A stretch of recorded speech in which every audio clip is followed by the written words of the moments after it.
Subscribe करें सेहत ज़िंदगी चैनल को और बेल आइकन पर क्लिक करें ताकि आपको हर नई वीडियो मिले सबसे पहले। सलाउद्दीन साहब जो हैं वो हमें लिखते हैं, शहर का नाम नहीं लिखा, इनके 2 बच्चे हैं, 7 साल और 9 साल। ये कहते हैं कि अपने बच्चों के मुंह के छालों की वजह से बहुत परेशान है।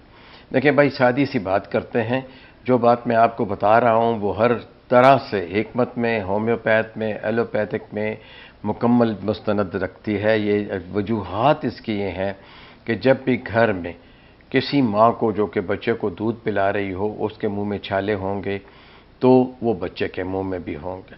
दूसरी बात ये लाज़िम है कि चूँकि ये हर्पीस किस्म का वायरस है, तो अगर किसी को लग जाता है तो ये झूठे पानी से लगता है, झूठे बर्तन से लगता है।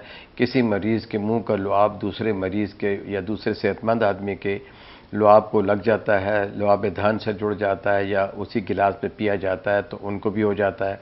पेट की ख़राबी की वजह से भी होता है, और ज़्यादातर मसालेदार ग़ज़ाएँ खाने से, या आजकल जो कि टिन और लिफाफों में जो कि हाईली साल्टेड चीज़ें जो हैं, फूड ग्रेन्स इस्तेमाल होते हैं, जैसे मूंगफली भी साल्टेड है, पिस्ता भी साल्टेड है, बादाम भी साल्टेड है, और लेज़ जो है दूसरे इस किस्म के जो चिप्स हैं वो भी साल्टेड हैं। बल्कि अब तो हर किस्म के मसालेदार आ चुके हुए हैं। इनमें टारटारिक एसिड होता है, इसमें खटाई होती है, ये ज़ुबान को जो है उसकी जल्द को काट देता है, इससे भी मुंह में छाले बन जाते हैं।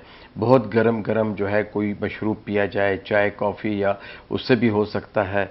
तो सबसे पहले तो ये चीज़ है कि बच्चे के मुंह की, हाथ की सफाई कीजिए, और बच्चों को जो है इसबगोल का छिलका जो है वो, या इसबगोल जो है वो, क्योंकि उम्र ऐसी है कि इसमें ये इसबगोल भी और इसबगोल का छिलका भी जो है 1 गिलास पानी में डालकर अच्छे तरीके से हिला लीजिए।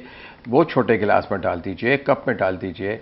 वो 1 कप जो है इन बच्चों को दिन में 2 दफ़ा पिलाइए। और सबसे बड़ी बात है कि बच्चों को फॉलिक एसिड दीजिए। फॉलिक एसिड की गोली बहुत सस्ती है, 5 मिलीग्राम की गोली है, आप ये इस्तेमाल कर सकते हैं। पूरा कोर्स करवाइए कैंडिडा के लिए और हर्पीस के लिए। इसके लिए मुख्तलिफ दवाइयाँ हैं, केटोकिनाज़ोल जो ओरल है वो इस्तेमाल होती है, कुछ लोग ट्राइमसोनोलोन भी इस्तेमाल करते हैं, मुख्तलिफ नामों से दवाइयाँ आती हैं। डेंटल सर्जन और स्किन स्पेशलिस्ट भी इसका अच्छा इलाज करते हैं। मेरी तरफ से यह है कि तेज़ मशरूबात न दीजिए, मसाला नहीं दीजिए, तेज़ नमक न दीजिए, और नमक के तिक्के जो हैं वो नहीं खिलाइए, और दूध दें इनको, दही दें, फॉलिक एसिड दें। इससे इंशाअल्लाह उनको आराम आ जाएगा। शुक्रिया।